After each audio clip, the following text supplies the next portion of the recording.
અબડાસાના ઘરડા પંથકમાં આવતા અકરી, મોટી થુમડી અને નાની બેર સહિત 13 ગામના લોકો એબીજી કંપની સામે ધરણા શરૂ કર્યા છે।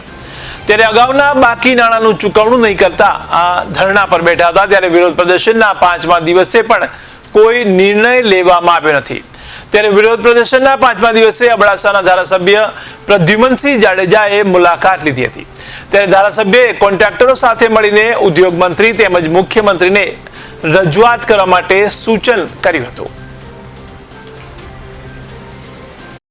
એબીજી કંપની ત્યાં એકદમ સારી રીતે ચાલુ થઈ, એકદમ વ્યવસ્થિત, એટલે આજુબાજુ માણસોને બધાને એને વિશ્વાસ બેઠો બધાને કે આ કંપની બહુ સારી છે અને આપણે 4 પૈસા એમાં કમાશું, અને સારી રીતે વ્યવહાર કર્યો એમનાથી એમને પૈસા મળી જતા ટાઈમ ટુ ટાઈમ।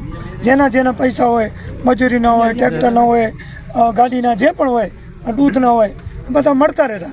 તો કંપનીને આ લોકોને આજુબાજુને બધાને પૂરેપૂરો વિશ્વાસ બેઠો કંપની ઉપર।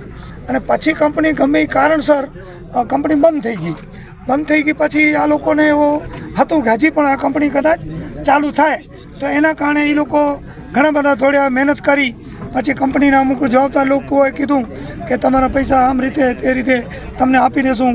આ લોકો કોઈ વકીલ કને સલાહ દીધી તો પણ એમને આશ્વાસન મળ્યું, પણ આટલી સુધી કાંઈ થયું નહીં। અને પછી થયું એવું કે અત્યારે કંપની એને નિરમાવાળાને એમને કંપની વેચી નાખી એવું સાંભળ્યું છે।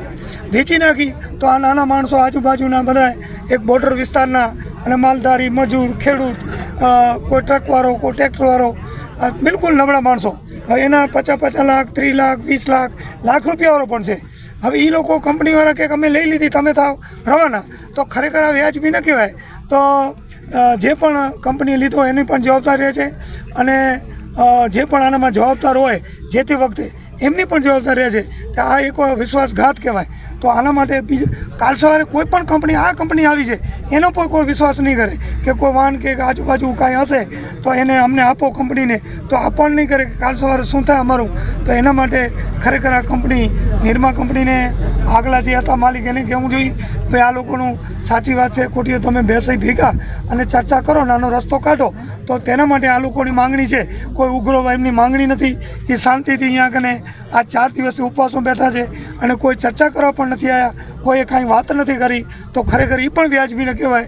અને ઉપરથી કે આ શું કરવા બેઠા છે એ પણ અમને ખબર નથી। તો આ ખરેખર કંપનીને વિચારવું જોઈએ। અને આ લોકશાહી છે, એમાં એવું નથી કે કંપની છે એટલે એક બધાના આ વિસ્તારનો ધણી છે ધાર્યું કરી લેશે, એટલે એવું પણ નથી। તો માટે કંપનીને વિચારી અને બધાથી ચર્ચા કરી જે પણ રસ્તો કાઢી શકે અને સાચું જોઈને રસ્તો કાઢવો જોઈએ।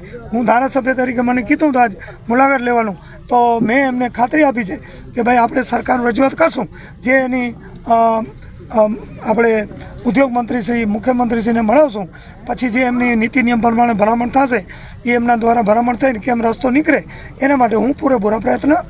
હા, મને ક્યાં મંગળવાની વાત હતી આ લોકોની કે અમે હું આવી છીએ આપણે મળવા ગાંધીનગર, તો એ લોકો કારણસર આવ્યા નહીં, તો મેં ટાઈમ લઈ રાખ્યો હતો આપણે ઉદ્યોગ મંત્રી એમના પાસેથી, તો આ લોકો આવ્યા નહીં એટલે વાત રહી બાકી। હવે પાછા આ લોકો આવશે તો એમને બોલાવીને ચર્ચા કરશું।